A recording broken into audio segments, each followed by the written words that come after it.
from the range wars to which we will get back to in a minute, to the lunchroom wars.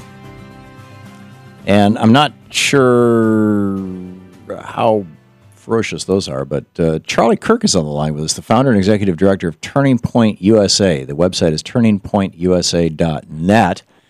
And I'm looking at your homepage here, Charlie. Fascinating stuff. Hey, welcome to the program.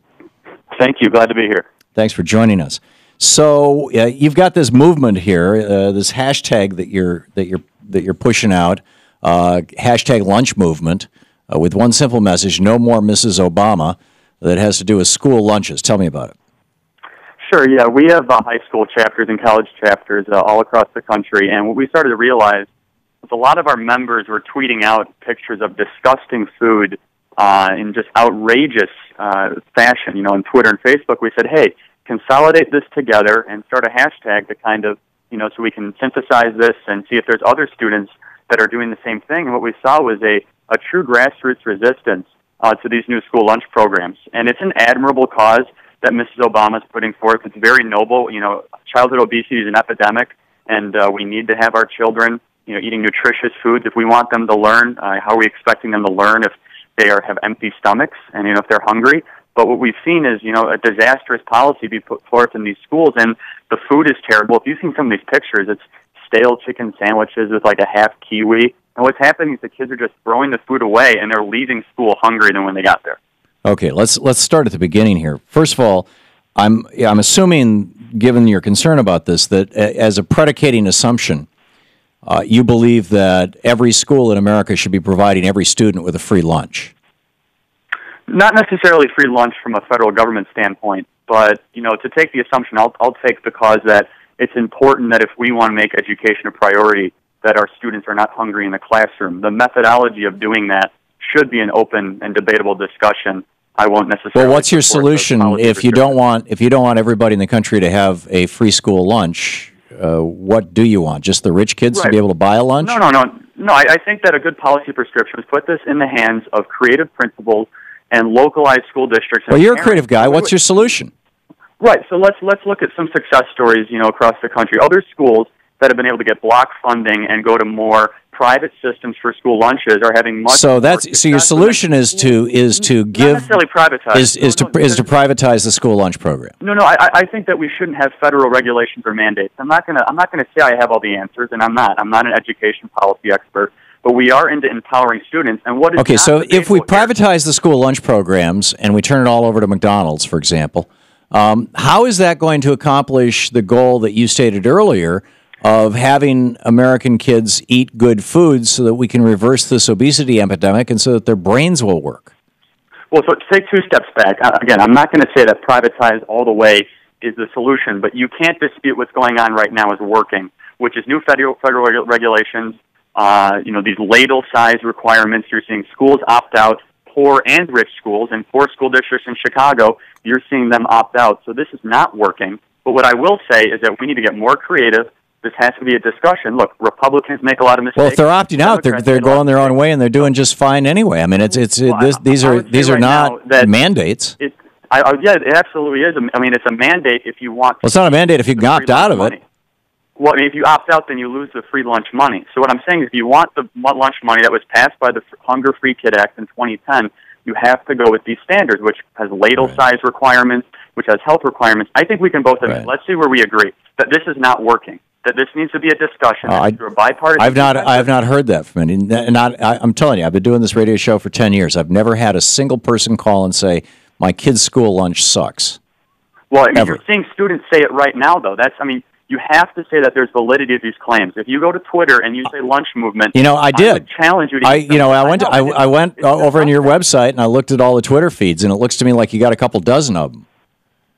Well, you can that's not a movement. And no, I would argue it is. There's many different hashtags being used. Go throughout Twitter, and it's not just lunch movement. You can see kids that are doing a grassroots resistance to this, and it's really because of these new federal standards. There's a reason why 1 million less kids. A million more. So isn't really what's going on here, Charlie Kirk, that you and TurningPointsUSA.net, that really your agenda is no more federal standards. Let's do away with the federal government to the extent that it's reasonable. It's basically the libertarian agenda. Let's roll back the role of federal government to that of running the courts and the army, and let the billionaires and the big corporations come in and run everything else. Well, no, I didn't say anything like that. Instead, it's a message of... Well, that's all over the... I'm looking at your website here, you know. No, I understand. The Supreme Court ruled correctly on campaign finance reform, the reality of the winter soldier, the lunch movement. So there is a lot of opinions on our website, and we encourage open discussion. But the first thing that we focus on is student empowerment. And we start to see thousands of tweets on Twitter, not just using this hashtag, but hashtag all across Twitter. We have to say there's some legitimacy to these claims. Number two, when you're seeing millions of kids and hundreds of school districts drop out of this program, you must think to yourself, this is not the best thing. And if you see these schools, I encourage all your listeners... But your alternative is to privatize it. How is it that throwing the profit motive into our public schools is somehow going to make them better? I mean, if you look at for-profit schools in America, whether they're high schools or whether they're colleges, they do worse. You know, the for-profit colleges have the highest default rate in the United States, the highest dropout rate in the United States, the highest rate of fraud in the United States. You've got your student debt clock over there on your website at turningpointusa.net. You know, it's your students' share of the national debt. But what about the actual student debt? You got student debt in this country of $1 trillion, largely because Reagan's privatizing our schools. I'm not saying privatize at all, but let's use another analogy here. Would we have our kids use laptops that they hate, that don't work, that they're throwing away every day? That's exactly what's happening with these school lunches. It's no different than a tool that is used in a classroom environment. So you're saying that we should do in the school system, that we should do whatever our children want? No, why don't we give everybody a star and give everybody straight A's? That's not what I'm saying at all. No, and lots and lots of Twinkies? Let me finish my point. What I'm saying is that the school lunch is no different than a tool that's used in a classroom. It's no different than a laptop. It's no different than a projector. It's no different than a mechanism that is used to promote education. Right. And if our students are not eating and they are leaving hungrier than they come in the morning, that is a failed program. I would be astounded to find even one student who leaves school hungrier. Genuine hunger? No. The government accountability office is showing that schools are dropping out of this program at a record rate. This program is a failed program. Right. It may or may not be true. So let's fine tune the program. But you know what you're calling for is no program. You're saying let's turn this over to the corporations and the billionaires. Let's put a system of checks and balances, which an opt-out has. Admittedly, that's a good. What's the checks and balances? You've got local school boards. That's your local checks and balances. Exactly, but the problem with that is they're also tying other federal funding. So these school districts say, yeah, these lunches are really, really terrible, but we're not going to get rid of them because there's other federal funding that's being tied to it. That's wrong. So we should just do away with all federal funding and block grant the whole damn thing. No, again, that's another straw man that you're throwing at me. I did not say that at all. I'm saying that this should be a real discussion, that it should be a bipartisan discussion, and you're seeing parents in the downtown Chicago and all across the country, parents that are Democrat, parents that are Republican, parents that are independent, say that this school lunch program is not... Well, maybe you're seeing it. I'm not seeing it. Like I said, I've never had anybody call this program and complain. I mean, maybe they will after this segment. In fact, we'll open the lines, and we're on the air in Chicago, and a very large station. It's got several repeaters. It covers the entire metro area, and we'll see if people call in and say the school lunches really suck.